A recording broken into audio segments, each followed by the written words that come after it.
약속의 땅 시리즈입니다. 네 번째 시간. 언약 관계 안에 있는 한 사람만 있으면 어떤 어려움도 이길 수 있습니다. 언약 관계 안에 있는 한 사람만 있으면 어떤 어려움도 이길 수 있습니다. 왜 이 말씀을 좀 이렇게 붙잡았냐면요, 제가 이번 목회 집중 기간 동안 정말 하나님의 음성을 좀 듣고 싶었어요. 하나님, 정말 어려운데 이게 지금 모든 우리나라뿐만 아니라 모든 사람들이 지금 고통을 받고 있잖아요. 온 세계가, 전 세계가 이렇게 어려울 때 결국 복음이 답인데, 그리고 그 교회 안에 답이 있고 우리 안에 하나님께서 그 답들을 주셨는데, 하나님 이 시대를 뚫고 갈 수 있는 키워드를 좀 주십시오. 내년에 좀 우리가 붙잡아야 될 키워드를 좀 주십시오라고 기도했을 때 좀 응답이 없었어요. 그런데 몇 가지 이게 여러 상황과 사건들이나 이런 것들을 통해서 하나님께서 한 단어를 확 이렇게 주셨어요, 가슴에. 그게 바로 커버넌트란 단어예요. 커버넌트. 그러니까 커버넌트는 여러분 우리가 아는 것처럼 언약이란 뜻이죠. 언약. 그러니까 하나님의 말씀이 커버넌트죠. 언약, 약속이란 거예요. 근데 이게 인간의 약속이랑은 다르고, 이 커버넌트라는 것은 끊을 수 없는, 깨지지 않는 약속이라는 거예요. 이게 되게 중요하구나. 이 약속, 이 깨지지 않는 커버넌트에 대한 계시가 없으면 이 어려운 단계를 못 넘어가고 마지막 때 배교하는 일을 넘어 믿음을 잃는 사람들이 증가하거든요. 그러니까 우리가 이럴 때 이 커버넌트의 의미가 너무 중요한 거예요. 이 언약이라는. 그리고 그 언약이 뭘까? 그 언약의 실제가 뭘까? 한번 오늘 좀 생각을 해보길 바랍니다. 제가 감히 말씀드리는데, 오늘 말씀을 여러분이 잘 들으면, 다른 말씀도 마찬가지겠지만 오늘 말씀, 이건 진짜 본질 중에 본질의 말씀이에요. 이 말씀을 들으면 정말 눈이 떠져요. 모든 것이 여기서부터 출발해요. 이 커버넌트부터. 이 오늘 말씀이 결국은 해결되지 않으면 절대 그 다음 단계로 넘어갈 수 없고 마지막 때의 어려움들을 통과할 수 없어요. 이 부분이 얼마나 중요한지를 우리가 깊이, 성령께서 여러분 가운데 도와주시길 바랍니다. 우리 청년 가운데 특별히 성령님께서 도와주시길 기도합니다. 한 번만 기도하고 말씀드릴게요. 하나님, 지혜와 계시의 영으로 성령님 함께하여 주시옵소서. 눈을 뜨게 하여 주시옵소서. 안다고 여기지 않게 도와주시옵소서. 적용되게 도와주시옵소서. 깨닫게 하여 주시옵소서. 사단마귀 악한 권세 틈타지 못하게 하소서. 아버지, 방송으로 전하는 한계가 있습니다. 이 미디어의 한계를 돌파하셔서 아버지 하나님 역사하여 주시옵소서. 감사합니다. 예수님의 이름으로 기도하옵나이다. 아멘. 여러분, 코로나가 이렇게 장기적으로 가는데 저는 어떤 것을 믿고 있냐면, 이 모든 것이 하나님의 섭리 아래 있다는 것을 믿습니다. 그러니까 하나님께서 주관하고 계세요. 그런데 이 코로나가 지금 어떤 우리 가운데 주는, 이 코로나가 우리 가운데 주는 메시지가 뭘까라고 생각할 때, 앞으로도 해결할 기미는 없어 보이는데, 이게 보니까요, 접촉하면 안 되는 거잖아요. 그러니까 처음에는 제가 쉽게 여겼어요. 그러니까 바이러스가 접촉하면 번지기 때문에 접촉하면 안 된다는 거예요. 그러니까 이 코로나 걸리면 뭐 돼요? 격리됩니다. 아이솔레이트됐다는. 그러니까 모든 문제가 이 격리에서부터 시작되는 거예요. 그러니까 사람이라는 존재는 격리될 수 없는 존재예요. 함께 살아가는 존재라는 거예요. 그러니까 뭐가 이제 이런 일들이 1년, 2년 지나다 보니까 어떤 것이, 외국은 모르겠는데 한국은 인정할 수밖에 없는 게 뭐냐면요, 이게 아까 얘기하는 것처럼 컬처가 돼가고 있어요. 컬처가 가뜩이나 이기심이 많은, 점점 마지막 때로 이기주의의 시대인데, 자기만 아는 그 에고, 그러니까 십자가의 복음이 희석되기 때문에 결국 에고가, 이 자아가 더 살아나는 시대가 마지막 때거든요.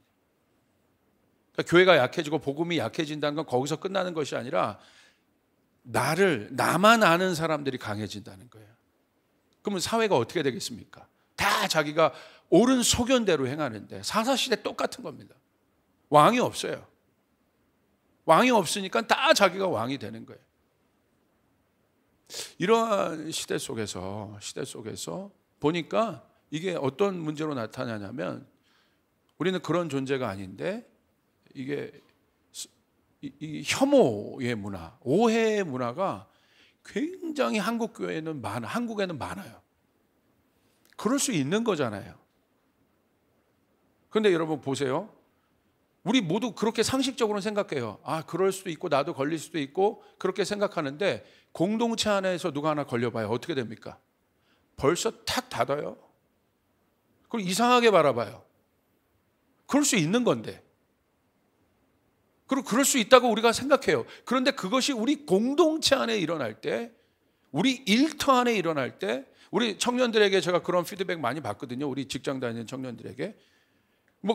걸리면 대역죄인 취급을 받는다는 거예요. 위축되고 이게 무슨 굉장히 어떤 편견 가운데 들어가고, 거기에 이 주범은 교회인 것 같고, 이거 뭔가 비정상적이죠. 잘못된 거죠. 이게 이제 문화가 돼가고 있다. 근데 이런 것들이 계속 길어지면 어떻게 되겠습니까? 그러니까 여러분, 우리가 세상 속에 있잖아요. 교회가 세상 속에 있고 여러분이 세상 속에 있단 말이에요. 복음이 세상 속에 있어요. 그러면 이 복음은 지금 이와 같은 어마어마한 인간성이 파괴되어지는, 하나님의 형상의 모습이 파괴되어지는 이 시대에 무엇을 말하고 있느냐? 이 시대에 던져주고 있는 메시지는 뭐고, 우리가 그 복음을 알고 있는 우리들이 이 시대를 살아간다는 건 뭐냐? 이와 같이 혐오와 편견이 가득한 이 시대를 살아간다는 게 뭐냐?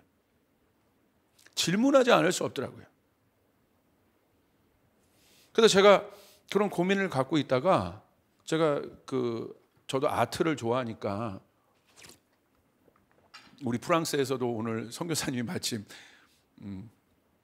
미대 교수를 하시고 프랑스에 가셨던 우리 선교사님이 참석하셨는데, 제가 전시회 다니는 걸 되게 좋아하거든요. 박물관 가고. 그래서 제가 이 고 목회 집중 기간 동안 전시회를 하나 갔어요. 근데 이 전시회 제목이 한번 보여주시죠. 너와 내가 만든 세상이라는 전시회예요. 근데 이 전시회가 뭘 질문하고 있냐면, 이 세상 속에서 너는 누구고 나는 누구냐? 결국 너와 나는 우리를 얘기하고 있는 거예요. 우리가 살아가는 이 세상은 어떤 세상이냐?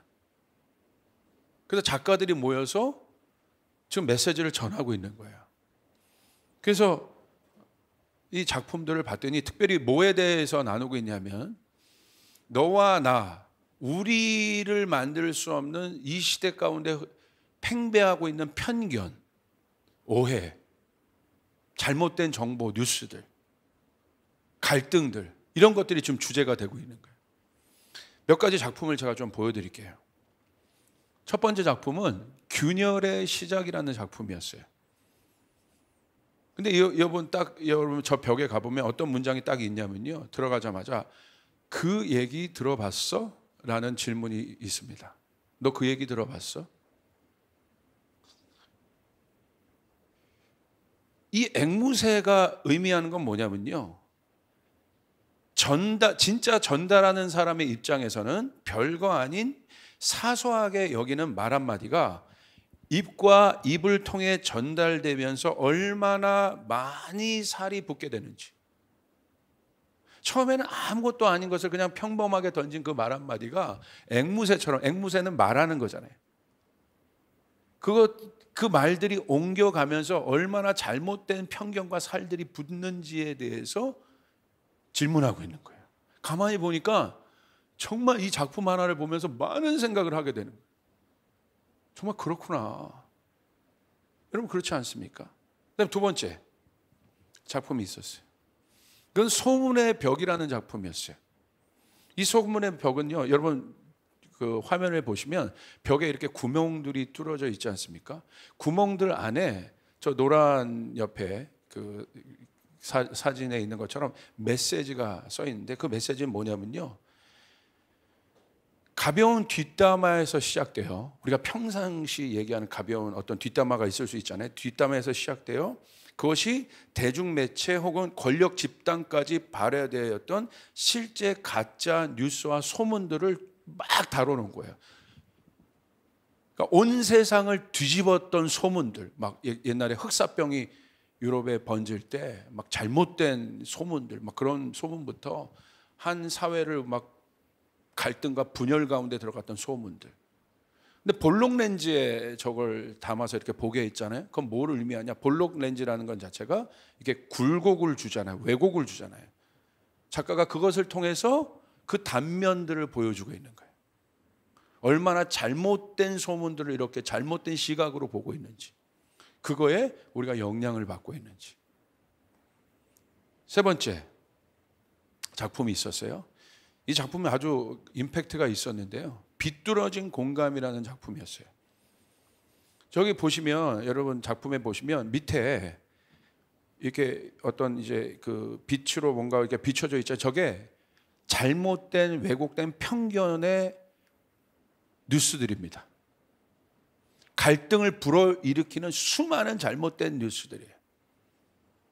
근데 저 잘못된 뉴스를 멀리 보면 저렇게 그냥 뭐 하나의 어떤 뭐 이렇게 사진처럼 이렇게 보이는데, 사람이 가까이 저렇게 가운데 그 잘못된 뉴스 가운데 편견의 뉴스 가운데 들어가잖아요.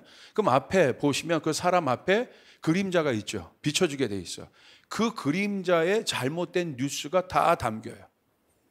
그러니까 이 작가가 이 작품을 통해서 뭘 말하는 거예요?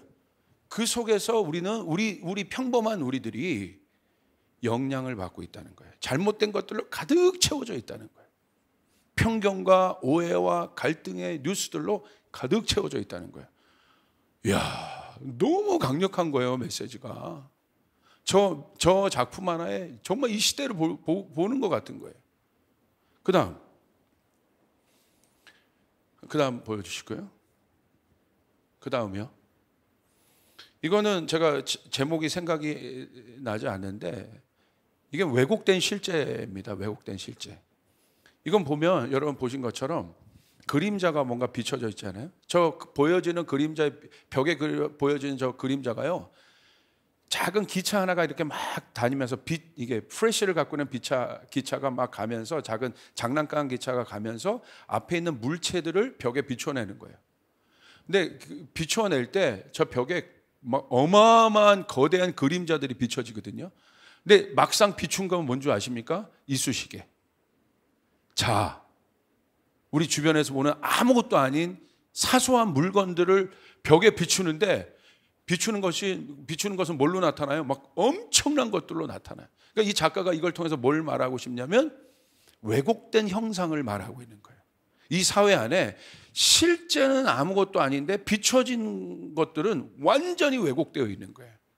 왜곡된 허상들을 보여주고 있는 거예요. 영상도 좀 있는데 한번 보여주시겠어요? 저런 겁니다.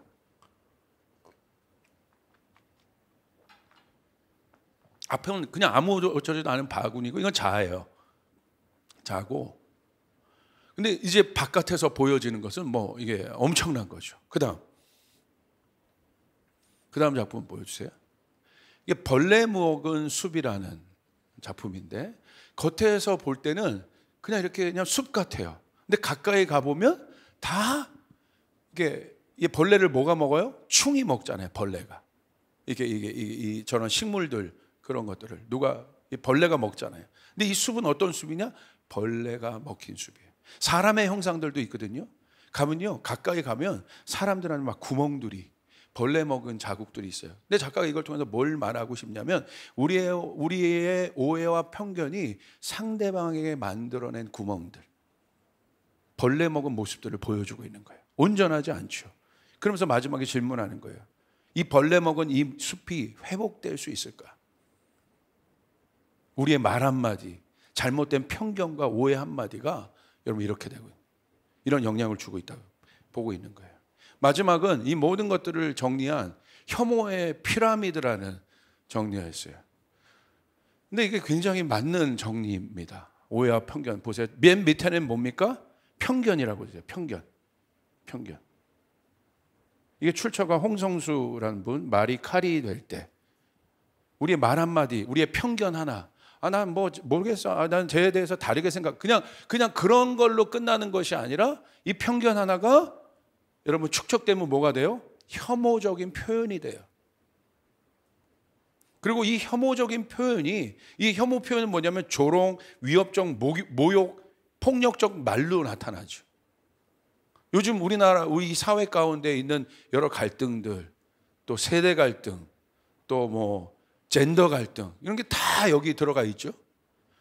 그리고 그 위에는 뭡니까? 차별 행위가 나타나요. 이게 축적되면 차별 행위가 됩니다. 본격적인 차별들이 시작됐다는 거예요. 그다음 이게 축적되면 뭐가 돼요? 증오심이 나오기 시작해요. 증오 범죄가 된다는 거예요. 그리고 마지막, 이거 하나하나 다 설명할 수는 없습니다, 지금. 증오 범죄 마지막은 뭡니까? 제가 깜짝 놀랐어요. 혐오 피라미드의 마지막, 편견, 아무것도 아닌 특정적 집단에 대한 부정적 고정관념, 같은 생각, 이런 것들이요, 편견이 된 이것이 마지막은 뭐가 되냐면 집단 학살이 된다는 거예요. 대표적인, 우리는 여러분 사례 하나를 알잖아요. 유태인 학살.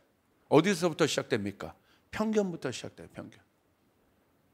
다 이 메커니즘입니다. 마지막에 600만 명이 죽어요. 집단적으로 학살합니다. 이거 누가 한 겁니까? 같은 공동체, 이 땅에 같이 발을 붙이고 사는 우리들이 그렇게 한 거예요. 어디 외계적 존재가 와가지고 이런 일을 한 것이 아니라 우리들이 저렇게 한 거예요. 사람이 사람을. 그러니까 제가 이런 세상 속에서 이 목회 집중 기간 동안, 목회도 결국 사람에 관한 것이고 우리의 모든 것이 이 사람에 관한 것인데, 코로나 때 제일 두려운 사람이 사람이잖아요. 그리고 뭐 지금 일어나고 있는 많은 우리 청년들 안에 있는 많은 여러 가지 문제들, 또 우리가 이것을 보면서 사람을 기대하는데 사람이 나타나서 이 문제를 또 해결해 주길 바라니까 우리가 뭐 선거도 하고 막 그러는데, 되게 본질적인 질문을 하게 되는 거예요. 교회도 사람이 모인 것이고 사람이 뭐냐, 이 일에 대한 이 본질적인 질문, 어떻게 이런 엄청난 일들을 할 수 있습니까? 그리고 그런 컬처가 한국 안에 짙어지고 있어요. 그 속에서 교회는 뭐냐? 믿는 내가 이런 문화 속에서 살아간다는 건 뭐냐? 우리는 어떤 메시지를 해야 되느냐? 40일 금식 기도하면 해결되겠어요? 본질적인 질문을 하는 거예요. 이 본질적인 질문을 누가 했습니까? 다윗도 했어요. 다윗이요, 드라마틱한 인생을 살았잖아요. 다윗의 인생 보십시오. 목동에서부터 여러분 일국 최고의 왕까지, 그리고 하나님을 사랑하는 자리에도 갔지만 하나님 완전히 막 정말 대적할 만한 짓들을 했죠. 막 간음하고 그런 것부터 가장 존경받는 자리에서 가장 증오받는 자리에까지. 그리고 자기를 사랑하는 아들도, 솔로몬과 같은 아들도 있었지만 자기를 대적하는 아들도 있었어요. 압살롬처럼. 정말 굴곡 있는 인생을 살았습니다. 여러분의 인생은 어떻습니까? 우리 청년들은 어떤 인생을 꿈꿔요? 인생이요, 내 뜻대로 안 되는 거거든요. 드라마틱한 거예요. 그 드라마틱한 인생은 결국 뭐냐? 다윗을 얘기하는 거예요. 여러분 안에 있는 드라마틱한 여러분의 삶은 여러분 자신을 얘기하는 거예요. 그 삶의 주체. 그러니까 다윗이요, 이 모든 것을 겪는 자신에 대한 질문을 한 겁니다. 지금 사람이 뭐지? 이 모든 것을 겪는 나는 누구냐? 왕이고 뭐 목동이고 이런 거 다 띄고 본질적인 나는 어떤 존재인가? 근데 이 질문을 누구에게 해요? 이 질문이 깊어지면 이게 철학이죠. 나에게 하는 거잖아요. 제가 만약에 하나님을 몰랐다면요, 상상을 해봤어요. 하나님을 몰랐다면 저의 관심사가 뭐였을까? 물론 좋은 가정을 꾸리고요, 성공하고 돈 잘 벌고, 그리고 나름대로 좋은 평판을 얻고 좋은 일 하고 아마 이게 나의 관심사였을 거예요. 진짜로. 이건 할렐루야 하면 안 되죠? 그냥 관심사였을 거예요. 그런데 제가 하나님은 몰랐어도 저에게 있어서 궁극적인 질문은 어떤 질문이 될 것이냐. 전 이 질문을 했을 거예요.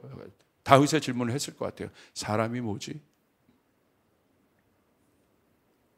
사람이란 존재는 뭘까? 왜냐하면 제 인생 가운데 하나님은 몰랐지만 희노애락이 있을 것 아닙니까? 그것의 주체적인 삶을 살고 있는 나는 이럴 땐 내가 굉장히 좋고, 이럴 때는 막 바닷 가운데 있고, 이럴 때는 막 돌파가 있고, 이럴 때는 막 묶임들이 있고, 막 이럴 때는 막 죄책감이 있고, 이럴 때는 막 승리감이 있고, 이 모든 것을 경험하는 나는 누굴까? 제가 하나님을 몰랐어도 저는 이 질문을 했을 거예요. 그리고 저는 그럴 것 같아요. 만약에 하나님을 몰랐어도 이 질문을 했을 거고 아마 철학에 심취했을 수도 몰라요. 이 본질에 관심이 있는 사람이니까. 보여지는 현상이 아니라 본질에 관심. 근데 다윗도 이 질문을 했다는 거예요. 누구에게 했습니까? 자기 자신에게 질문한 것이 아니라 하나님께 한 거예요. 그게 시편 8편 4절부터 5절이죠. 사람이 무엇입니까? 사람이란 존재에 대해서 묻고 있는 거예요. 사람이 무엇입니까?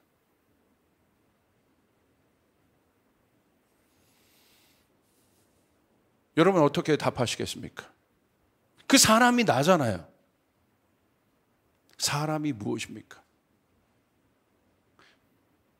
그 환경과 현상에 따라 내 존재, 내가 좋기도 하고 나쁘기도 하고 이러기도 하고 저러기도 하고 하는데 그 주체가 되는 나, 사람이 무엇입니까? 그런데 다윗이요, 하나님께 이 질문을 했기 때문에 답을 받습니다. 이렇게 깨달아요. 주께서 그를 생각하시며 인자가 무엇이기에 주께서 그를 돌보시나이까. 그를 하나님보다 조금 못하게 하시고 영화와 존귀로 관을 씌우셨나이다. 다윗의 이 질문이요, 영어로 보시니까 이렇게 되어 있어요. What is man that you are mindful of him? 도대체 사람이란 존재가 무엇이기에 하나님의 생각이 사람으로 가득하십니까?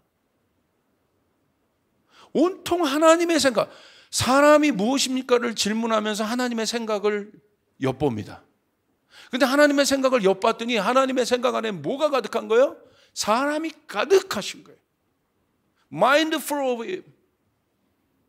사람이 도대체 어떤 존재길래 하나님, 이 어마어마한 하나님의 생각에 사람이 가득하십니까? 여러분 한번 생각해 보셨어요? 그게 나잖아요. 도대체 내가 어떤 존재기에 하나님은 온통 내 생각뿐인가? 여러분 하나님만 생각하세요? 나는 24시간 내에 막 mindful of God, 하나님으로 가득하다. 손 들어보세요. 밑으로. 근데 하나님은요, 하나님의 생각을 다윗이 엿본 거야. 내 생각으로 가득한 거야. 내가 어떤 존재기에. 여러분 그 사람 생각이 가득할 때 딱 조건이 있습니다. 언제 그 사람 생각이 가득합니까? 두 글자. 크게 대답해 보세요. 하나, 둘, 셋. 사랑할 때. 처음에 여러분 사랑에 빠져보십시오. 와, 온통 뭐 밥 먹어도 그 생각, 일해도 그 생각, 목사님 말씀 들어도 그 생각, 모든 것이 그 생각, 그 사람 생각. 우리는 이 단계를 뭐라고 얘기해요? 병이에요, 병. 이걸 어떤 병이라고 얘기해요? Love sick, 상사병이라고 얘기해요. 그러니까 하나님의, 다윗이 보니까 하나님의 상사병 걸린 거야. 도대체 우리가 어떤 존재기에 하나님이 없어요, 여기에. 이거 역설적인 거예요. 우리로 가득하십니까? 그러니까 결국 신앙은, 복음은 이 본질에 대한 질문을 하는 거예요. 오늘 많은 청년들이 왜 갈 바를 잃고 방향성을 잃었는가, 이 질문을 답을 못하게, 이 정체성을 모르기 때문에.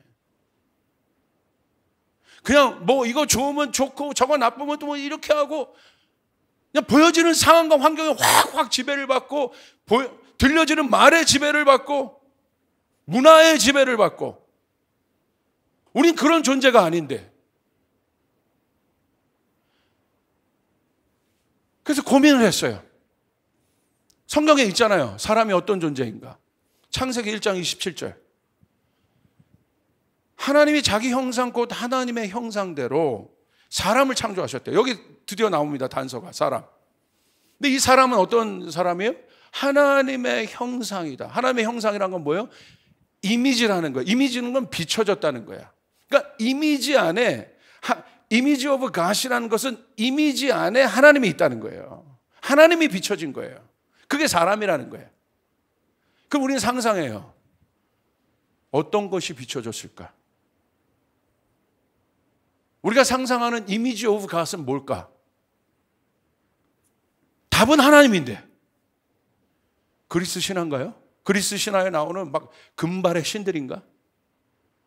어벤져스에 나오는 영웅들인가? 아니면 내가 원하는 어떤 이상형의 모델인가? 여러분 안에 있는 이미지는 뭡니까? 여러분이 상상하는 이미지는 뭡니까?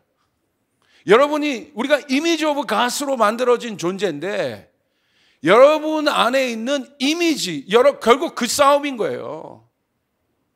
그 이미지.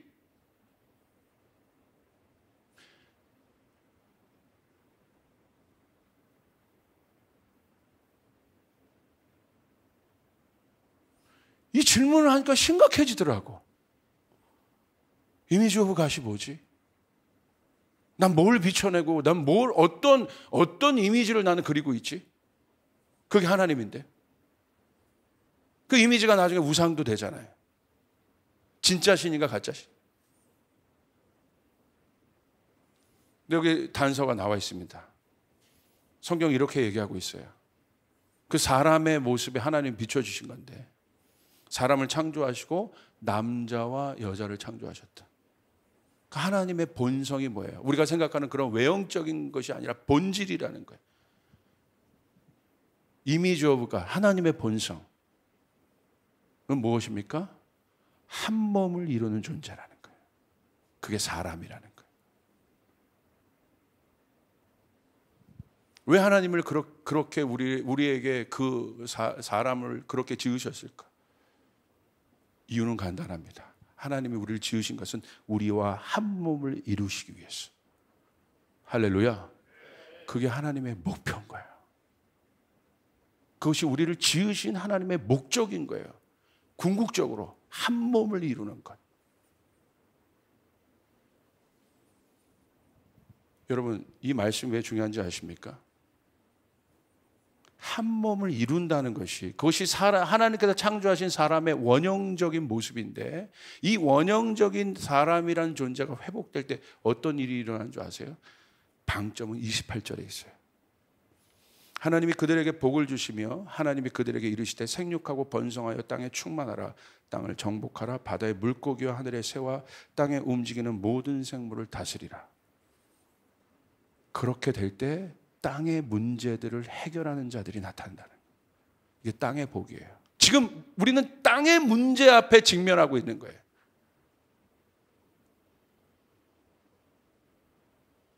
땅의 문제를 다스리지 못해요. 땅의 문제를 정복하지 못해요. 생명이 생육하고 번성하여 충만하여야 되는데 생명 아닌 것들이 번성하고 충만하고 있어요. 뭐가 잘못된 겁니까? 사람의 형상이 깨졌기 때문에. 사람의 형상이 깨졌다는 건 뭐가 깨졌다는 건 한 몸 되는 것이 깨졌다는 거예요. 여러분에게 엄청난 이 팁을 드리는데 보세요. 남자와 여자를 창조하시고 하나님이 어떻게 그들에게 복을 주셨다고 돼 있어요. 단수인 한 사람에게, 한 객체, 남자에게 여자에게 복을 주신 것이 아니라 하나님이 복을 주신 것은 남자와 여자가 다른데 여기서 남자와 여자는 한 몸을 이루는 존재라는 거야. 다르지만 한 몸을 이루는 존재. 그들에게 복을 주셨다. 하나님의 복이 공동체에게 갑니다. 한 몸을 이룬 공동체에게 갑니다. 나에게만 오는 게 아니에요. 너에게만 가는 것이 아니라 나와 너가 우리라는 한 몸을 이루었을 때 하나님의 복이 풀어져요. 땅에 그 복이 풀어지는 것이에요. 교회라는 곳은 어떤 곳입니까? 그리스도의 몸이에요. 한 몸이라고 얘기하고 있는 거예요. 교회 안에 이 일들이 풀어질 때 땅에 돌파가 일어나게 되어 있습니다. 할렐루야. 땅에 그 돌파가 일어나게 되어 있는 거예요. 생육하고 다스리고 번성하고 충만하고 다스리는 일들이 땅을 해결할 수 있는 하늘의 복이 풀어지게 되어 있다. 그게 바로 뭐예요? 한 몸을 이루는 거예요. 여기에 관심이 있구나. 이게 답이구나. 그러면 남자와 여자가 다른데 한 몸을 이룰 수 있는 조건이 있습니다. 어떻게 한 몸을 이루겠습니까? 딱 하나입니다. 결혼. 우리는 그 결혼을 뭐라고 얘기해요? 언약이라고 얘기합니다. 내와 남자와 여자가 달라요. 태어난 것도 다르고 배경도 달라요. 그런데 합법적으로 한 몸을 이룰 수 있는 조건은 결혼이에요. 우리는 그 결혼을 뭐라고 얘기해요? 그 관계를 언약 관계라고 얘기해요. 근데 그 언약 관계를 뭐라고 얘기해요? 여러분 보세요. 마가복음 10장 6절부터 9절. 아까 제가 한 말을 신약의 복음서에 그대로 나와 있습니다. 6절. 창조 때로부터 사람을 남자와 여자로 지으셨어요. 사람이라고 이제는 여러분 이제 사람하면 이제 들어와야 되는 거야, 개념이. 남자와 여자 한 몸이구나. 7절. 이러므로 그 사람이 부모를 떠나 그 둘이 한 몸이 될지니라. 이런즉 이제 둘이 아니요 한 몸이니. 그러므로 하나님이 짝지어 주신 것을 사람이 나누지 못할지니라 하시더라. 여기 나와 있죠? 언약은 뭐예요? 나눌 수 없는 것. 깨지지 않는 것. 사람이 나누지 못하는 건 뭐예요? 영적인 거라는 거예요. 영적인 원리가 있습니다. 영적인 어떤 원리가 있어요? 낮은 차원은 높은 차원의 지배를 받게 돼 있어요. 3차원은 4차원의 지배를 받게 돼 있고 2차원은 3차원의 지배를 받게 돼 있어요. 3차원이 4차원을 지배할 수 없고 2차원이 3차원을 지배할 수 없고 저차원이 고차원을 지배할 수 없습니다. 수학을 조금 배운 분들은 다 알아요, 이 원리를. 하나님은 영의 차원이고 사람은 밑에 혼의 차원입니다. 사람이 혼이 영의 일을 가를 수 없고 영향을 줄 수 없다는 거예요. 언약은 뭐예요? 영적인 것이라는 거예요. 하나님이 인간과 맺은, 영인 우리의 존재와 맺은, 인간만이 영이신 하나님과 언약적인 관계 가운데 들어갈 수 있는 건 뭐예요? 인간이 어떤 존재예요? 동물과 다르게 영의 존재라는 거예요. 할렐루야. 할렐루야. 돈 많이 벌어서 가치 있는 존재가 아니라 인간이 가치가 있다는 건 하나님과 언약 관계 가운데 있다는 건 하나님과 한 몸을 이룰 수 있는 유일한 존재라는 거. 아멘. 그래서 마지막에 어떻게 끝납니까? 이건 뭘 얘기하는 거예요? 남자와 여자. 여자는 신부를 얘기합니다. 교회를 얘기합니다. 에베소서에서 그렇게 풀죠. 마지막 때 혼인잔치로 끝나는 거예요. 혼인잔치는 뭐예요? 한 몸 되는 것으로 끝나는 거예요. 그러니까 여러분 명심하셔야 돼요. 한 몸을 이루는 것이 어마어마하게 중요하다. 우리가 한 몸을 이룰 때 땅에 복이 회복되기 시작합니다. 할렐루야. 할렐루야. 그게 가치입니다. 그래서 하나님이 교회를, 이 시대에 뭐가 문제냐면 지금 교회론이 다 무너지고 있는 거예요. 교회론이. 교회가 뭔지를 몰라. 공동체가 뭔지를 몰라요. 저렇게 핸드폰이 울려도 용납합니다. 할렐루야. 축복합니다. 괜찮아요. 저 벨소리 내서 좋은 사람이 2명이 깨어났어. 아멘. 아멘. 그죠? 우리 청년들, 여러분 교회에 어떤 돌파를 원하십니까? 저는 왜 이 말씀이 실제적이냐면 여러분이 겪고 있는 모든 문제들이 땅에서 일어나잖아 지금. 이것의 해결은 뭐냐면 하나님의 형상으로서의 궁극적인 회복이에요. 하나님의 형상으로 궁극적인 회복됐다는 건 뭐냐면 내 안에 한 몸 되는 이 커버넌트라는 언약의 개념이 풀려야 되는 거야. 이 계시가 풀어져야 되는 것이에요. 다른 내가 한 몸 될 수 있는 건 그거밖에 없어요. 언약, 약속. 그럼 이 언약의 관계가 얼마나 깊은 관계인지를 우리가 한번 생각해 볼 수 있어요. 자, 언약적 관계가 필요한 이유는 제가 여러분에게 실제적으로 말합니다. 이 땅이 어렵기 때문에 그래요. 이 어려움이 예측되기 때문에. 앞으로 성경에 기록된 마지막 때는 많은 어려움들이 있을 것 같아요. 절대 혼자의 힘으로 해결할 수 없다. 여러분, 이제 키워드를 붙잡아야 돼요. 여러분, 아까 창세기 1장 26절, 27절과 28절은 결국 어떤 모델입니까? 이 왕입니다, 왕. 하나님의 형상이란 건 왕이야, 왕. 그 왕이 28절 다스리잖아요. 생육하고 번성하게. 그 왕 한 명으로 인하여 에덴 전체가 복을 누리잖아요. 한 몸을 이룬 존재. 그 한 몸을 이룬 존재가 뭐예요? 왕이라는 거예요. 하나님은 우리를 어떻게 부르셨어요? 왕으로 부르셨어요. 여러분 믿습니까? 우리는 왕의 자녀라는 사실을 여러분 믿으십니까? 그럼 왕의 관심은, 왕의 정체성은 뭡니까? 왕이 이기적으로 왕은 그 나라를 대표하는 거예요. 왕이 꼴 그 나라이고 왕이 꼴 백성인 거예요. 그러므로 진짜 왕은 자기 일에 관심이 없어. 자기가 없는 것이 왕이에요. 이 왕의 모든 관심은 백성인 거야.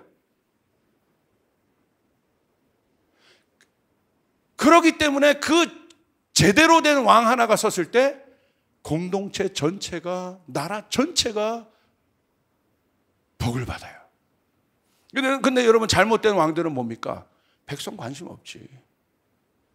그냥 자기가 중심인 거야. 백성이 죽건, 백성이 어렵건, 백성이 힘들건, 문제에 빠졌건 전혀 관심이 없는 거야. 자기의 욕망, 자기의 권력, 자기의 것만 관심이 있는 거야. 이건 왕이 아니죠. 포지션만 왕인 거지. 정체성만 왕인 거지. 왕이 아닌 거죠. 결국 오늘날 한국교회 모든 문제들은, 이 땅의 모든 문제들은 뭐냐면 왕의 부재인 거예요. 왕의 부재. 진짜 왕의 부재. 그래서 예수님이, 우리가 크리스마스를 얼마 앞두고, 성탄을 앞두고 있잖아요. 예수님 뭘로 오셨어요? 왕으로 오신 거예요. 진짜 왕으로 오신 거예요. 이 왕은 뭐예요? 이 인류 모든 문제를 해결할 수 있는 분이에요. 그래서 예수님의 삶을 보십시오. 자기가 없는 거예요. 자기가 없어요. 이게 왕인 거야. 이게 사단이요. 기독교를 왜곡하고 있는 가장 강력한 거짓말이 바로 이겁니다. 이게 엄청난 거거든요. 자기를 부인하고, 자기를 낮추고, 이것이 종교적인 관점에서 풀으니까 어떻게 풀려요? 수도적인 기독교, 자기 성찰적인 기독교, 자기 수양적인 기독교 말고 없는 거예요. 자기 부인이. 근데 성경에서 말하는 사실은 자기 부인은 왕입니다. 할렐루야. 할렐루야.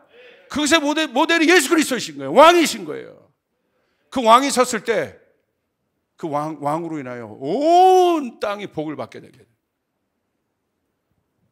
교회 안에 이 권세가 회복돼야 됩니다. 할렐루야. 포지션적인 왕이 아닙니다. 만들어진 왕이 아닙니다. 만들어진 권위가 아닙니다.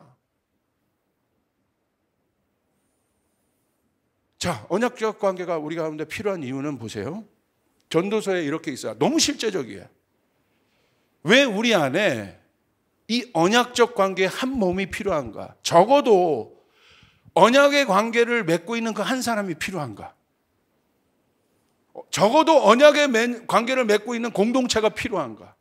너무 실제적인 이유입니다. 전도서 4장 7절 보세요.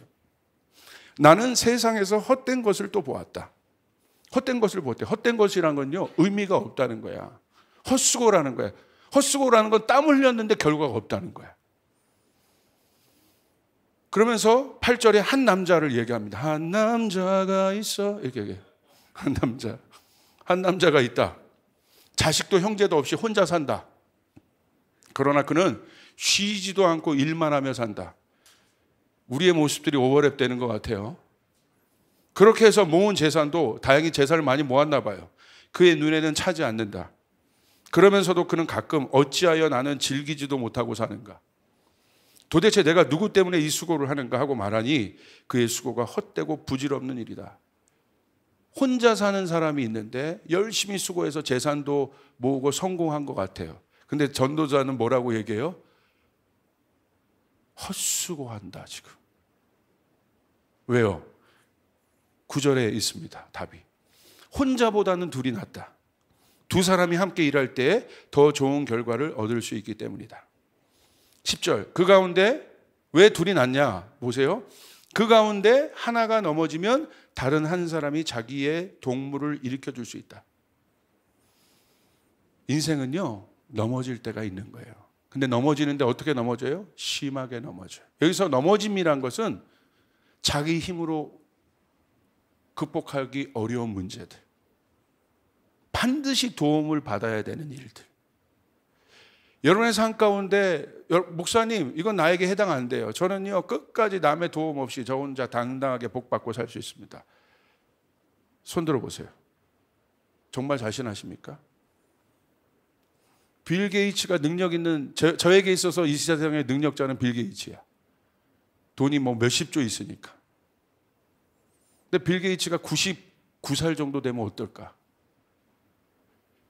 90 몇십조라는 돈은 소유했겠지만 마지막에 혼자 밥이라도 먹을 수 있겠어요? 생명이 붙어 있다면? 누군가 도움을 줘야 돼.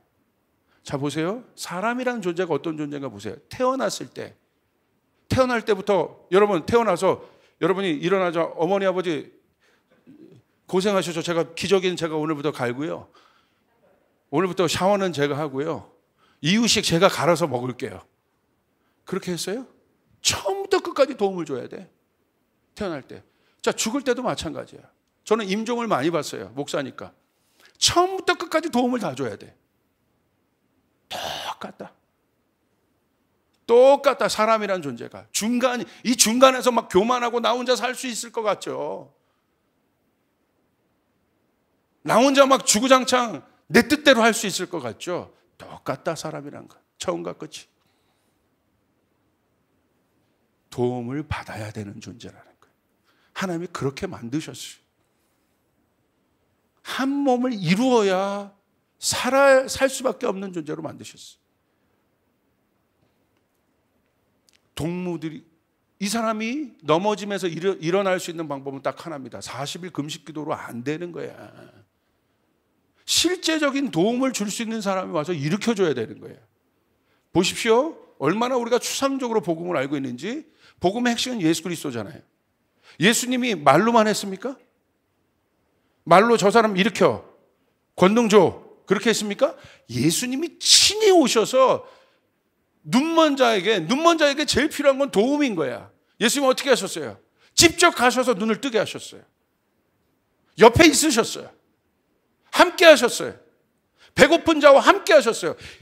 추상적인 예수님이 아니라 몸이 되셔서 함께 하셨어요. 현현이 돼서 함께 하셨어요. 이게 복음이요. 동의하면 아멘 합시다. 동의하면 아멘 합시다. 우리가 얼마나 복음을 잘못 알고 있기 때문에 왜곡해서 복음을 알고 있는 거예요. 이게 사실은 어마어마한 왕의 권위인데. 그 다음에 보십시오. 그러나 혼자 가다가 넘어지면 딱하게도 일으켜줄 사람이 없다. 또 둘이 누우면 따뜻하지만 혼자라면 어찌 따뜻하겠는가. 여기 나와요. 둘이 누우면 따뜻하대. 목사님, 저는 둘이 누우면 더워 죽겠어요. 아니요, 여기서 말하는 따뜻함은 존재적인 추위를 얘기하는 거예요. 돈으로도 해결되지 않는 추위. 100평짜리 펜트하우스로도 해결되지 않는 추위를 말하는 거예요. 연예인들, 성공한 사람들이 그 추위를 느끼잖아요. 나 너무 외로워. 너무 힘들어. 다 가졌는데. 이 추위를 해결하는 길은 뭐밖에 없어요? 둘이 누워야 따뜻하다. 그런데 공동체에서도 그런 사람들을 봐요. 세상 공동체는 아직 하나님을 모르기 때문에 그럴 수 있다고 치지만 교회 공동체 안에서도 그 둘의 개념을 모르는 거야. 그 한 사람의 개념을 모르는 거예요. 그냥 싫으면 안 보는 거야. 그냥 싫으면 문 닫는 거야. 나랑 쟤랑 안 맞아요. 그냥 그렇게 끝내.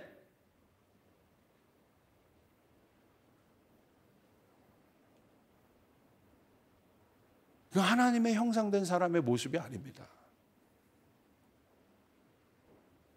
우리 청년들, 제가 청년 사역만 25년 한 것 같아요. 내린 결론, 기도 많이 못해서 청년들이 일어나지 않는다? 물론 그런 것도 있을 수 있고 다 영적인 문제일 수 있지만, 정말 청년들 안에 있는 근본적인, 이 시대 청년들 안에 있는 마음의 병이 어디서 온 건지 아십니까? 가정이에요, 가정. 가정에서 하나 되지 못했기 때문에. 그들 안에 있는 땅이 실제적으로 망쳐진 거예요. 부모님이 갈등하는 부모님 가운데, 저도 어렸을 때 그걸 경험한 사람이니까 너무 잘 알아요. 그 하나됨이 깨졌을 때 땅의 삶이 얼마나 피폐해지는 것을 경험한 거예요. 언제 회복됐어요? 예수 믿으면서 가정이 회복됐어요. 그러면서 땅이 회복됐어요. 재정이 회복됐어요. 가문이 회복됐어요. 권위가 회복됐어요. 아멘. 이게 하나 된다는 것이 이게 어마어마한 의미인데, 우리가 그런 존재라는 것. 우리가 어떤 존재? 하나님과 그 한 몸을 이룰 수 있는 언약 관계에 있는 존재라. 자, 정리해 봅시다. 이 언약적 관계의 정리가 무엇입니까? 십자가죠. 십자가는 언약이죠. 자, 십자가의 상징은 뭡니까? 수평적, 수직적, 수평적 관계. 수직적 관계는 뭘 말하는 거야? 하나님과의 우리의 언약을 말하는 거예요. 그리고 수평적으로 교차되는 이 횡적인 관계는 뭘 말합니까? 이웃과의 관계를 얘기하는 거예요. 첫 번째 계명, 둘째 계명이 십자가에 다 녹아 있는 거예요. 첫째 계명, 둘째 계명, 수직적 관계, 수평적 관계가 온전히 균형을 이룰 때 십자가 안에서 탄생한 옛자가 아닌 새 자아를 입은 새 몸이 나올 수 있다는 거예요.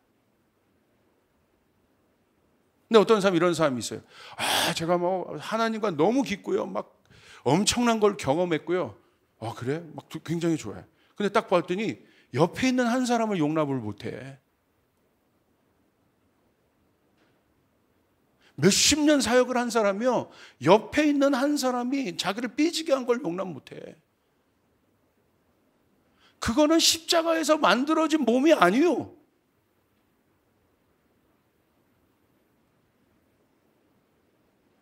교회가요, 세상으로부터 혐오의 집단이 되고 있어요, 지금. 혐오의 대상이 되고 있어요. 너무 안타까운 거야. 그런 소식을 들을 때마다. 이 코로나 때 특히. 저희 교회가 기도가 약합니까? 한국 교회가 기도 많이 해요. 예배 열심히 드려요. 그것 이상 우리 안에 회복되어야 될 하나님의 형상의 본질이 뭐냐? 언약입니다. 언약 관계를 이해하는 거예요. 그러므로 여러분, 사랑하는 여러분 하나님과 언약 관계 가운데 있음을 믿으시길 바랍니다. 하나님, 여러분이 어떠함과 관계없이 하나님 여러분을 붙잡으십니다. 믿으시면 아멘 합시다. 아멘. 내가 의심만 안 한다면 탕자와 같은 삶을 살아도 하나님은 여러분을 언약 관계 가운데서 함께하고 계세요. 그렇기 때문에 여러분이 주님 앞에 돌아오기만 한다면 여러분은 회복되는 것이에요. 여러분 믿으시면 아멘 합시다. 마찬가지예요. 수평적 관계도. 관계는 둘이 이루어지는 거야. 둘 중에 하나는 돌아와야 되는 거야. 둘 중에 하나는 커야 되는 거야. 근데 둘이 똑같으면 해결이 안 되는 거예요. 이건 세상과 복음의 가치를 보십시오. 복음이, 예수님께서 우리에게 보여준 복음이 보여지는 세상과 전쟁하는 복음이었습니까? 예수님의 전쟁은 항상 영적인 전쟁이었어요. 보이지 않는 공중 권세 잡은 자와의 전쟁이었어요. 예수님 전쟁이 대상이 안 돼. 천사가 전쟁한 거지. 그 말도 말이 안 맞죠. 예수님이 이 땅에 보여지는 것에 대한 예수님의 태도를 보십시오. 왕의 태도를 보십시오. 어떻게 하셨습니까? 여러분, 아직 제자들은 쉽게 말하면 코로나 바이러스가 있는 거야. 죄의 바이러스가 있는 거야. 상종 못하는 존재인 거야. 예수님 없잖아. 접촉하면 안 되는 사람이야. 근데 예수님 어떻게 하셨어요? 접촉하면 없는데? 예수님이 들어가신 거예요. 그 안으로. 죄 안으로 들어오신 거예요. 그리고 어떻게 하셨습니까? 그들의 발을 닦아주시고 그들을 용서하시고 먹여주시고. 그래서 우리에게 예수님이 어떻게 부탁하셨어요? 서로 발을 씻겨라. 서로 사랑해라. one another이라는 단어를 꼭 썼단 말이에요. 서로 가르쳐라. 한 사람이 가르치는 것이 아니라 서로 가르쳐라. 같이 해야 한다. 함께 해야 한다. 저희 교회 가운데 있는 이 작은 배 무브먼트 SRB는 여러분 어떤 조직을 작은 배로 나누는 어떤 그런 조직이 아니에요. 이 가치가 풀어지지 않으면 우리가 생각하는 열방 선교를 절대 갈 수 없습니다. 우리가 리포트를 봤잖아요. 우리에서 파송한 예문 선교사가 우리 가운데 공동체 가운데 던져준 메시지가 어마어마하게 깊은 겁니다. 예문 선교사는 어렸을 때부터 선교계에서 선교지에서 자랐어. 그러면서 선교지에서 어떤 일이 일어나는 걸 본 거예요. 뭘 부탁하고 갔어요? 서로 사랑하라는 걸 부탁하고 갔어. 왜 그러냐? 그냥 그것이 윤리적으로 어떤 우리가 어떤 공동체적인 어떤 사랑이 아니라 앞으로 조이풀 교회가 감당할 열방을 섬교하기 위해서도 이 가치가 풀어져야 된다. 그거 왜 그러냐면 자기가 어렸을 때 보니까 사역들은 선교사님들이 다 잘해. 근데 맨날 싸워. 그거 본 거예요. 어렸을 때부터. 원수처럼 싸운 걸 본 거예요. 사역은 잘하는데 한 몸을 이뤄내지 못하는 걸 본 거예요. 잘 보십시오. 한국은요. 아시아 쪽에서 쉽게 말하면 복음 안에서는 맹주입니다. 어마어마한 아시아의 나라들이 지금 일어나고 있습니다. 다 그들이 한국의 사역들을 경험하면서 와요. 그럼 한국이 뭘 가르치고 다음 넥스트를 지금 던져줘야 되는데 어떤 가치를 던져주겠어요? 사역 잘하는 거? 이미 잘한다니까? 예배 이미 잘해요. 제가 인도네시아 예배 보여드렸잖아요. 힐송보다 더 강력한 시스템을 갖고 하는 그 교회에서 제가 사역한 거 여러분 예전에 보여드렸던 지체들이 있을 거예요. 시스템으로 상대가 안 됩니다. 이미 그런 교회들이 아시아 가운데 일어나고 있어요. 뭘 말하겠어요? 은사 다 있습니다. 넥스트 레벨, 한국이 다음 단계 지도자 역할을 하고 있는데 다음 단계 한국이 던져줘야 할 메시지는 무엇입니까? 하나 되는 거예요. 우리 다 해봤잖아요. 한국 교회 안에 있는 가장 강력한 갈등은 뭐예요? 분열이에요. 교회가 분열되니까 사회가 분열되는 거예요. 우리가 공동체를 온전히 복음을 알고 있는 우리들도 못 이루어내는데 세상의 요구예요? 정치가 세상을 하나 되게 할 수 있겠습니까? 지도자 한 명이 나와가지고 여러분 이 문제를 해결할 수 있겠습니까? 지도자가 이번에 나왔는데 더 갈등이야. 이 어마어마한 문제, 사단이 이 죄의 바이러스를 넣어서 우리 가운데 하나님과 우리의 사이를 갈라놓은 이 갈라놓음이 우리 안에 어떠한 여러분 구조가 지금 되어 있는지, 어려움이 있는데 돌보지 않는 거야. 공동체 안에도 우리가 서로 복음을 아는, 하나님의 사랑을 아는, 언약을 아는 우리들도 그것에 대해서 관심이 없고 그냥 스몰 하나 맺어준 그거 하나도 버거워가지고 감당을 못하는데 무슨 세상을 바꾸고 열방의 선교를 할 수 있겠습니까? 누가 우리 교회에서는 선교사로 나갈 수 있겠습니까? 능력 많고 신학적 소양을 갖추고 천만에 같이 살아서 화합한 것들을 경험해 보지 못한 사람, 가족됨과 코이노니아와 하나됨을 경험하지 못한 사람은 절대 우리들이 보낼 수 없어요. 가면 피 터지게 싸울 텐데. 그렇잖아요. 우리 조이풀이 준비해야 될 것이 무엇입니까? 열정만 갖고 가요. 혼자 하나 선교를? 나와 다른 사람을 만나야 되고 다른 민족을 만나야 되고 우리 조이풀이 꿈꾸는 선교, 열방을 섬기는 건데 복음을 가지고, 복음이 뭐냐는 거야. 복음이 이 코로나 때 너무 깊게 생각해 볼 수 있는 거예요. 우리 공동체가 하나 되는, 한 몸을 이룬다는 게 도대체 어떤 레벨인가? 근데 제 안에 있었던 계시는 뭐였냐면, 창세기 1장 27절에 하나님의 형상, 한 몸 된 존재가 회복되면 땅의 문제가 회복됩니다. 할렐루야. 믿으시면 아멘 합시다. 아멘. 그 권위가 회복되는 거야. 그 권위가 왕의 권위라는 거야. 진짜 왕. 여러분이 꿈꾸는 왕은 뭐예요? 히어로입니까? 막 어떤 슈퍼파워를 갖고 와가지고 이거 막 해결하는 왕이에요? 아니죠. 성경에서 말하는 왕, 우리의 모양, 예수 그리스도는 어떤 모양이에요? 자기가 없으셨어요. 자기를 비우셨어요. 자기를 낮추셨어요. 그곳에 우리를 다 채우셨어요. 그리고 뭘 만드셨어요? 우리를 만드셔요. 그분은 나가 없어요.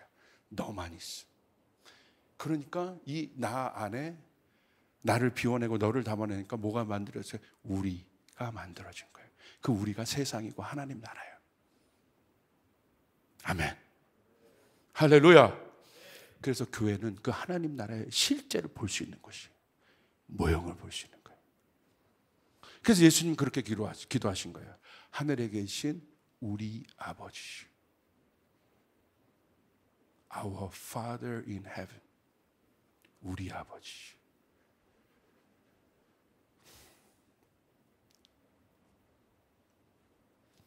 그러므로 여러분 잘 보세요. 언약이 뭔가. 마가복음 12장 24절 보십시오. 이르시되 이것은 많은 사람이 위하여 흘리는 나의 피고 언약의 피니라. 그 예가요, 예수님의 만찬에 있습니다. 예수님 마지막 만찬에 뭘 주셨어요? 자기의 피를 나누셨어. 그리고 받아 마시라고 했어.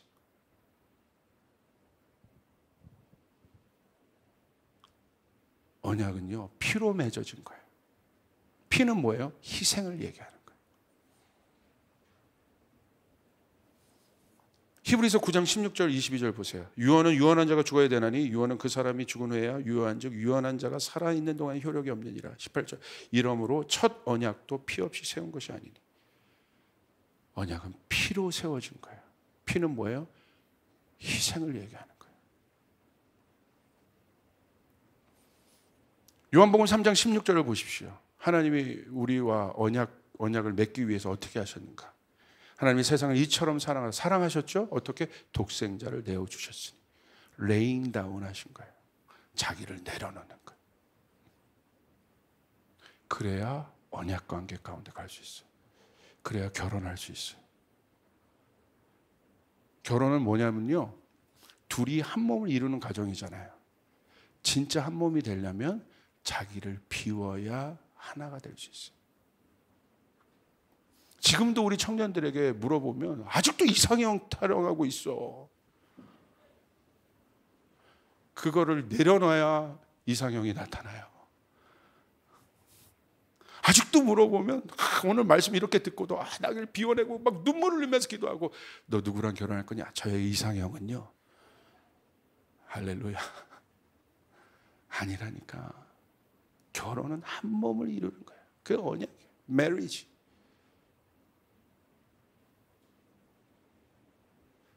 태성전서 아멘?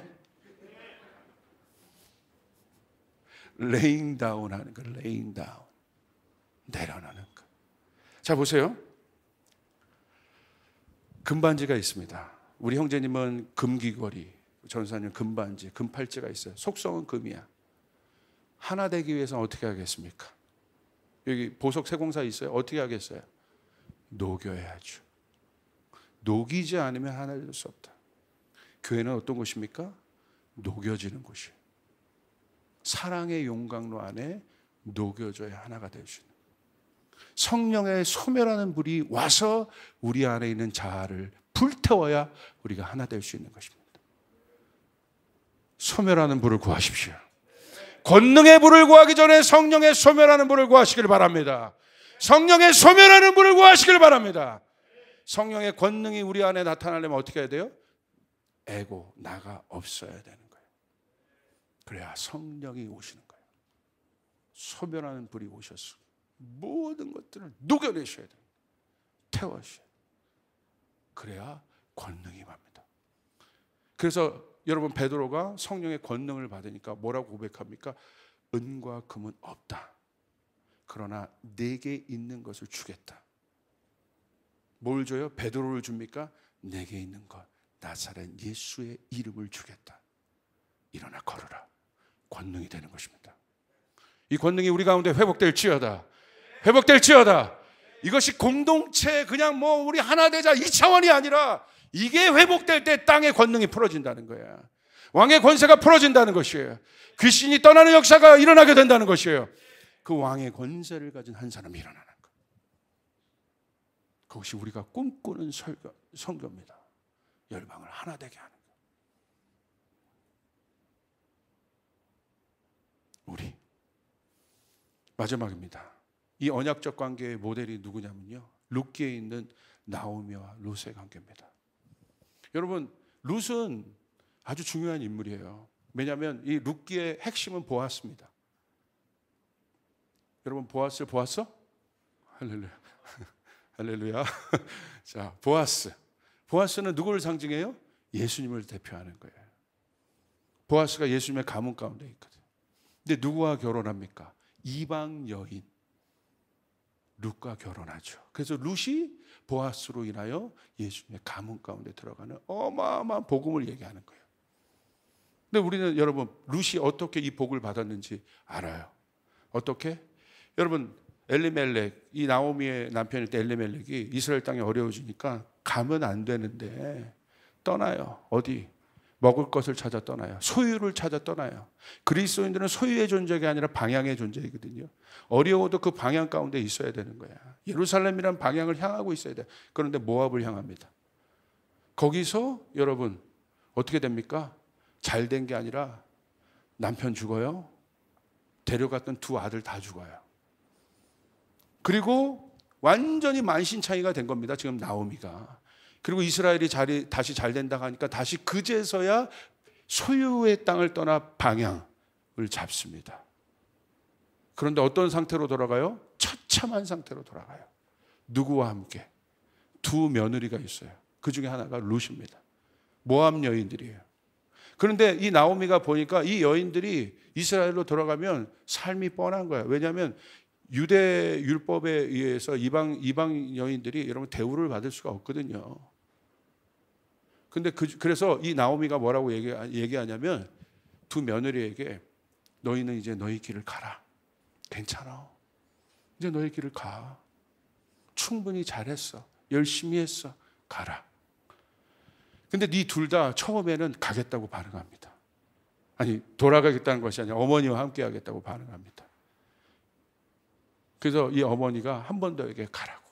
괜찮다고. 난 괜찮아. 이 며느리들의 삶도 아마 생각했던 것 같아요. 근데 룻이요. 거기서 한 번 더 이렇게 얘기합니다. 16절에. 룻이 이르되 내게 어머니를 떠나며 어머니를 따르지 말고 돌아가라. 강권하지 마소서. 엄마 하지 마. 엄마 왜 그래요? 아니 엄마가 아니지. 시엄마. 시어머니한테 그럴 수 없지. 하지 마옵소서. 어머니께서 가시는 곳에 나도 가고 어머니께서 머무시는 곳에 나도 머물겠나이다. 어머니의 백성이 나의 백성이 되고 어머니의 하나님이 나의 하나님이 되시니라. 룻을 보십시오. 이 나오미를 어떤 관계 가운데 보고 있는가? 자기가 없습니다. 어머니의 백성이 나의 백성이고요. 어머니가 가시는 길이 나의 길이고요. 어머니의 하나님이 나의 하나님이십니다. 나의 하나님이 어머니의 하나님이시고 내가 가는 길이 어머니의 길이 아니라 거꾸로 얘기하죠. 내가 없어요.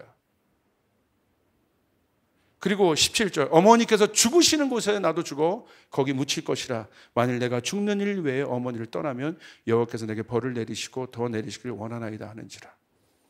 나오미가 룻이 자기와 함께 가기로 굳게 결심함을 보고 그에게 말하기를 그치니라. 여러분 언약 관계는 뭔지 아십니까? 언약을 지킨다는 것. 여러분 그것이 결국 첫째 며느리는 그러지 않았지만 룻이 어머니를 따라 언약 관계를 따라 언약 관계를 중시하며 갔을 때 결국 어떻게 합니까? 여러분 추수에 떨어진 이삭 줍다가 누굴 만나요? 보아스를 만나요. 보아스는 당대 부호였습니다. 그리고 보아스의 눈에 들어 결혼하게 엄청난 축복을 받게 되는 거예요. 관건이 뭐였어요? 자기의 이득, 자기의 어떤 것, 자기의 계산을 따라간 사람이 아니라 누굴 따라왔습니까? 언약을 따라, 언약을 지키며 내 옆에 있는 그 한 사람을 소중히 여기며 그 한 사람 나오미와 공동체를 이루며 따라간 그에게 어떤 복이 풀어집니까? 예수의 가문에, 왕의 가문에 올라가는 어마어마한 축복이 풀어진다는 거예요.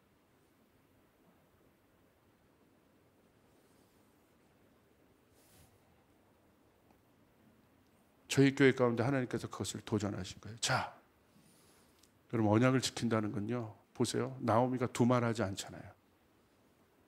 뭐라고 얘기합니까? 굳은 결심을 보고. 언약은요, 굳은 결심을 하는 거예요. 여러분의 언약이요, 흔들려요. 여러분, 이 공동체와 어떤 관계에 계십니까? 어떤 관계 가운데? 여러분의 지체와 여러분은 어떤 관계 가운데 있으시며 앞으로 여러분의 남편과 아내 될 분들과는 어떤 관계 가운데 계실 것입니까? 여러분, 기억하십시오. 이 문장을. 언약 관계가 아니면 한 몸 될 수 없습니다. 언약 관계가 아니면 한 몸 될 수 없습니다. 결정적인 타임에 나타나요. 부부도 마찬가지입니다. 굳은 결심을 해야 되는 거예요. 아멘. 아멘. 제가 저희 아내를 만났습니다. 솔직히 말합니다. 굳은 결심을 해야 됩니다. 2부 예배를 안 듣길 바랍니다. 아멘. 굳은 결심을 해야 되는 거예요. 그러니까 이 굳은 결심을 안 하기 때문에 바람 피는 거예요. 유혹에 빠지는 거예요. 자기 욕망대로 사는 거예요. 굳은 결심. 우리 청년들도요, 결혼할 상대를 만나놓고서 응답받아 하면 그건 언약이 아니에요. 굳은 결심. 예수님 우리를 향해서 그 굳은 결심을 하시는 거예요. 보지 않는 거예요, 우리의 상태를. 너는 나의 신부다. 너는 나의 형제다. 너는 나의 지체다. 믿으시면 아멘. 오늘 이 말씀이요, 저도 그렇고 안 걸리는 사람이 없어요. 다 걸려. 그러나 이거 해야 돼요. 그냥 공동체 이루는 것에 끝나는 것이 아니라 저희의 관심은 땅의 돌파가 있기를 바랍니다. 사단의 경관진들이 무너지기를 바랍니다. 하나님 나라가 확장되기를 바랍니다. 아멘. 이게 회복돼야 돼요. 그리고 어떻게 합니까? 언약은요, 패션만 갖고는 안 돼요. 처음에는 패션을 갖고 만나요. 자, 보세요. 언약이란 건 영원한 관계를 말하는 거예요. 끊을 수 없는 관계. 처음에는요, 그 패션, 열정이요, 우리를 만나게 해요. 여러분도 연인들 만날 때 그 열정을 갖고 만나죠. 처음에 확. 목사님이랑 만날 때도 그 열정을 갖고 만나요. 어떤 열정? 목사님 믿어 막 하고도 나 따라가겠습니다. 다 만나요. 공동체의 열정을 갖고 만납니다. 그런데요, 언약은요, 열정만 갖고 되는 게 아니에요. 열정과 함께 뭐가 따라와야 돼요? sacrifice가 따라와야 되는 거예요. 열정과 희생이 함께 가는 거예요. 이게 언약이에요. 예수님 우리를 향한 열정이 있으셨어요. 거기서 끝난 것이 아니라 sacrifice. 그분이 희생하셨기 때문에 어떻게 됩니까? 언약이 작동된 거예요. 여러분 기억하시길 바랍니다. 그 한 사람. 제가 지난주 반지의 제왕을 봤거든요. 반지의 제왕을 우연히 OCN에서 틀어주는 걸 슬쩍 봤는데 어떤 장면이었냐면 마지막 장면이었어요. 반지의 제왕 하이라이트가 뭐냐면 그 절대 반지를 용광로에 던져버려야 되잖아요. 근데 그것이 프로도의 사명이었잖아요. 인간의 욕망, 인간을 범죄하고 어렵게 했던 그 톨킨이 그걸 쓴 거죠. 그 반지를 해결해야 되는 거예요. 근데 마지막에 밑에서는 다른 연합군들이 그 오크족들과 싸우고 있고 이 프로도가 사명을 갖고 그게 해결돼야 그냥 끝나는 거예요. 이 어둠의 군대가 깨지는 거예요. 이 프로도가 그걸 갖고 올라가는데 너무 힘들고 지치고 하니까 누가 있어요, 옆에? 신동 닮은 샘이 있는 거야. 신동 닮은 샘이 프로도가 넘어지니까 어떻게 합니까? 주인님 막 얼굴을 치면서 프로도를 업어요. 그리고 프로도가 이 임무를 완성할 수 있게 어떻게 합니까? 막 또 산을 향해 올라가. 그리고 그 지점에 용암이 있는 지점에 딱 왔을 때 반지를 거기다 던져야 되니까 거기 왔을 때 거기다 내려주고 이제 드디어 절대 반지를 갖고 있는 프로도가 그거를 버려야 돼. 그랬더니 버리면 되는데 마지막에 가서 이게 너무 강력하니까 프로도의 얼굴이 어떻게 됩니까? 안 버린다고. 그때 안 버리니까 누가 나타나요? 여러분 그걸 안 버리면 골룸이 나타나. 골룸, my precious가 나타난다는 거예요. 근데 바로 그때 그 갈등할 때 누가 정신 차리게 해요? 샘이 옆에서 정신 차려요, 정신 차려요, 정신 차려요. 그 한 사람. 톨킨이 왜 그 둘을 보여줬겠냐? 그 한 사람이 있어야 임무를 완수할 수 있다는 거예요. 오늘 우리 안에 이 일들이 풀어지길 바랍니다. 이거 계시의 영역이에요. 이 부분은 머리의 영역이 아니라 성령께서 여러분에게 계시를 주셔야 되는 거예요. 그래야 계시를 주셔야 여러분 안에 하트가 생겨나게 되는 거예요. 아멘. 아멘. 오늘 그 마음이 풀어지니까요. 그래서 성탄도 위드잖아요. 우리가 이웃과 그것이 풀어지니까 제 안에 이번에 딱 보니까 제가 이 목회 집중 기간에 저희 아내와 17년 만에 처음으로 함께 해봤어요. 맨날 애들 있고 뭐 이렇게 하다가 처음으로 둘이 함께 해봤어요. 이야, 좋대요. 항상 뭐가 있었는데 둘이. 이 소중한 사람이 내 옆에 있었구나. 내가 어려울 때 힘들 때 이 사람이 있었구나. 그러면서 막 너무 고마워하지. 이 사람 때문에 내가 존재하고 있었구나. 그냥 내가 여태까지 막 내가 잘나서 달려간 줄 알았는데 그 한 사람이 눈에 보이는 거예요. 그때 들려왔던 것이 성시경의 두 사람. 서로의 쉴 곳이 되어줄게. 여러분 가요를 통해서도 하나님 말씀하시더라고. 서로의 쉴 곳이 되어줄게. 먼 길이 하나고 없지만 뭐 하여간 마지막 서로의 쉴 곳이다. 그만 반복해서 들어. 서로의 쉴 곳이 되어줄게. 그 한 사람. 그게 막 풀어지다 보니까 갑자기 우리 교인들 향해서도 그 마음이 드는 거예요. 교인이 어떤 집단으로 군중으로 보이는 것이 아니라 한 사람으로 보이는 거예요. 이게 막 내 안에 기쁨으로 올라오기 시작하는 거예요. 그 한 사람이 필요하구나. 주님이 그 한 사람이 되어주셨구나. 나오미 옆에 그 룻 한 사람. 그 한 사람이 이 어마어마한 복을 받았구나. 하나님의 복은, 왕의 권위는 여기에 풀어지는구나. 언약 관계 안에 풀어지는구나. 할렐루야. 여러분 우리 청년들 안에 이 일들이 풀어지길 바랍니다. 언약 관계. 우리 공동체가 언약 관계다. 누가 코로나 걸리면 이런 차원이 아니라고. 서로를 어떻게 하면 도와줄까? 서로를 어떻게 하면 세워줄까?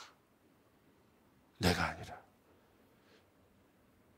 서로 어제까지 막 형제고 그러면서 어느 순간부터 막 이게 아니라 이때 우리가 돌파해야 될 것은 언약 관계. 그렇다고 해서 뭐 코로나 묻혀 우리 그런 무모한 거 나도 막 묻힐 거야 막 그러지 말고 그런 건 아니지. 그런 개념은 아니에요. 우리 안에 그 하트, 우리 안에 그 공동체성, 한 몸됨이 풀어질 때 제가 믿는 건 땅의 역사가 풀어지고 열방의 역사가 풀어지게 될 줄 믿습니다.